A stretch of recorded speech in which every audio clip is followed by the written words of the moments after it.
യുവാക്കളുടെ രാത്രികാല ചായകുടി നിരീക്ഷിക്കും. ഈ നീക്കത്തിന് പോലീസിന് കൈയടിക്കാം. കുമ്പളയിലെ ഈ പോലീസ് നീക്കം കേരളത്തിലുടനീളം നടത്തേണ്ടതാണ്. കേരളത്തിലുടനീളം ഇതൊരു സാമൂഹിക പ്രശ്നമാണ്. യുവാക്കളുടെ രാത്രികാല ചായകുടി നിരീക്ഷിച്ച് കുമ്പള പോലീസ് മാതൃകാ നടപടികൾ എടുക്കുന്നു. രാത്രി 12-നു ശേഷമാണ് യുവാക്കൾ മിക്കയിടങ്ങളിലും ചായ കുടിക്കാനായി എത്തുന്നത്. ചായകുടിയുടെ പേരിൽ തട്ടുകടകളിൽ എത്തുന്ന പലരും പിന്നീട് ലഹരിക്ക് അടിമപ്പെടുന്നുവെന്നാണ് പോലീസ് പറയുന്നത്. കുമ്പള, ചേവാർ, ബന്ദിയോട്, ഉപ്പള എന്നിവിടങ്ങളിൽ രാത്രികാലത്ത് ഇത്തരം തട്ടുകടകൾ പ്രവർത്തിക്കുന്നുവെന്നാണ് സൂചന.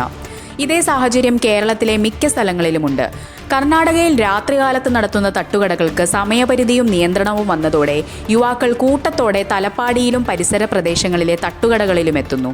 ഏതാനും ദിവസങ്ങൾക്ക് മുൻപ് പൈവളികെ ഗ്രാമപഞ്ചായത്ത് പരിധിയിലെ ചേവാറിൽ രാത്രിയിൽ ചായ കുടിക്കാനെത്തിയ 3 യുവാക്കളെ പോലീസ് കസ്റ്റഡിയിലെടുത്തിരുന്നു.